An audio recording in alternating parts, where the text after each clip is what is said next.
I can read. Beginning one reading. Splat the Cat I Scream for Ice Cream. Based on the best-selling books by Rob Scott. Cover art by Rick Farley. Text by Laura Driscoll. Interior illustrations by Robert E. Bears.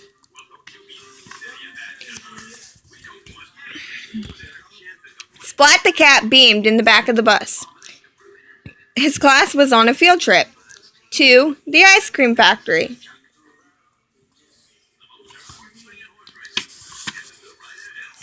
I could eat 4 ice cream cones a day, said Splat. I could eat 15, said Plank, and I could eat all yours and a million more, said Spike. Kitten licked her lips.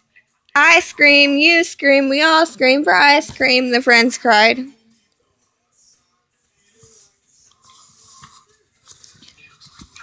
At the ice cream factory, ice cream swirled in big vats.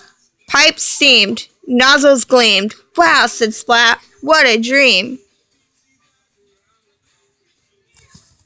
The factory manager greeted them. I am Mr. Jellybean, he said. Who wants a tour? Hooray, sang the cats.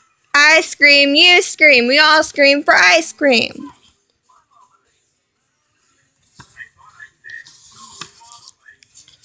Mr. Jellybean led the class to a back room. The cats' faces fell. There was a chalkboard, chairs, desks, but no ice cream to be seen.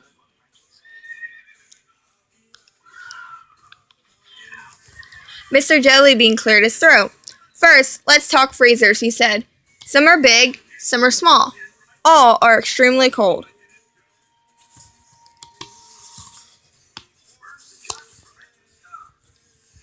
Mr. Jellybean talked on and on.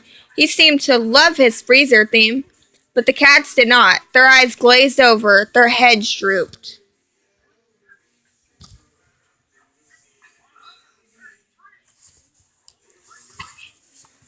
Splat began to daydream that he was making ice cream. He closed his eyes and leaned against a big red button.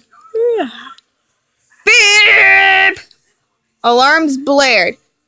Lights beamed. Splat jumped and screamed. Steam puffed out of a big pipe. Then splat! Ice cream streamed out. It became a huge ice cream wave.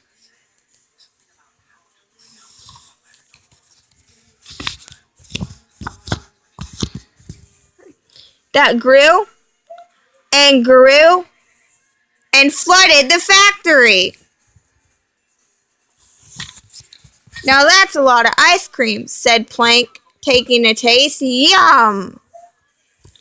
Well, what happened, Mrs. Wimpy Dimple asked. I don't know, said Splat, from under the chocolate chips.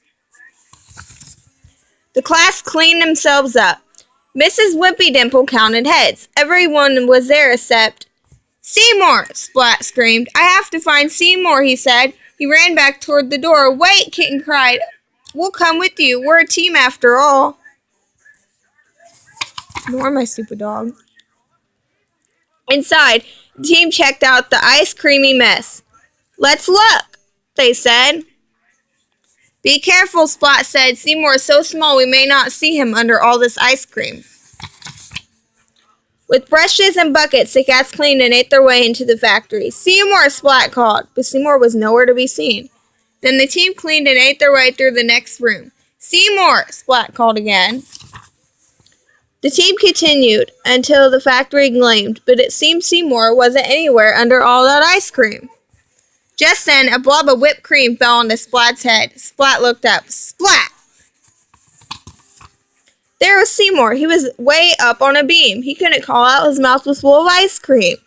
Seymour leaped into Splat's paws. Then Mr. Jellybean thanked the team.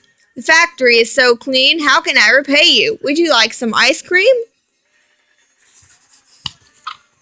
The cats all groaned. No more ice cream, they said. For now, whispered Seymour. The end.